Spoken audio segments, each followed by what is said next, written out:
Hi, I'm Louise Elizabeth and welcome to my channel. Today I'm going to be taking you through how to connect MyEtherWallet with MetaMask. And this video is going to be made up of two parts, and in part two I'll then take you through almost the reversal of that process where I connect MetaMask to MyEtherWallet. So there's several different ways that you can go through and connect MyEtherWallet with other sources. Now I have actually created a full tutorial and review of MyEtherWallet, and what I'll do is I'll put it in the top right hand corner now, so if you'd like to take a look at that then please feel free to do so. And as I said, there are different ways that you can go through and connect MyEtherWallet with different sources. Now I've already gone through and created a video of how you connect your Ledger wallet to MyEtherWallet, and I'll put that in the top right hand corner now. But what we're going to be doing today is looking at MetaMask. And the reason why you might want to go through and connect MetaMask is if, for example, you are storing any tokens within your MetaMask wallet, you may want to go through and send those tokens, which you can't actually do within MetaMask. So what you can do is you can connect up using MyEtherWallet. So the first thing you need to do is go to myetherwallet.com. Now there are a lot of different types of phishing sites, so please ensure you are going to the correct address, and I'll put that in the summary below for you. And then what you need to do is go to Send Ether and Tokens, and then you can go through and select MetaMask. Now when you are connecting up your MetaMask, you do need to ensure that MetaMask is logged in, so please ensure you are connected.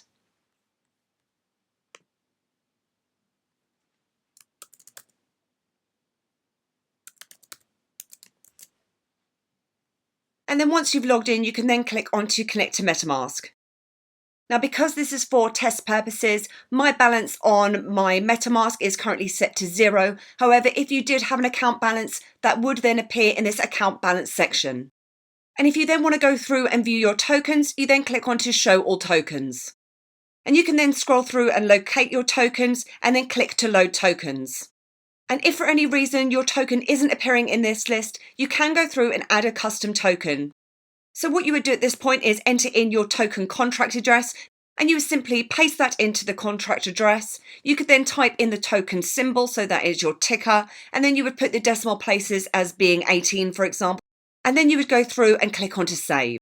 So once your tokens are then loaded up, you can then go through and send your tokens to a separate address. So the way that you would do that is you would click on the To address, you would put in the recipient's address in this section. So say, for example, you are sending this across to an exchange, you could then send them across to the exchange address and then paste that into the To address. You would then type in the amount that you would like to send, and the token will be available from this drop down here. Once you've done that, you would then type in the gas limit. Now again, I have created a full tutorial and review of Gas ETH Station, and what that will do is help you to adjust the gas limit and find out how quickly you can send through your transactions. Once you've done that, you can simply click on to Generate Transaction. And at this point, MetaMask will then pop up asking you to confirm the transaction, and you can then go through and click Submit. Your transaction will then certify again, and you can view that on Etherscan. So that was a very brief overview of how you go through and connect MyEtherWallet with MetaMask. And please make sure that you take a look at part 2 of this video, where I'll then be connecting MetaMask with MyEtherWallet. What I'll also do is I'll put that in the top right hand corner now, so you can take a look at that process too. And I hope that you enjoyed this video today, and if you did, then please give me a like. And if you'd like to see more tips, reviews and tutorials, then please hit subscribe. Thanks, and I'll see you soon.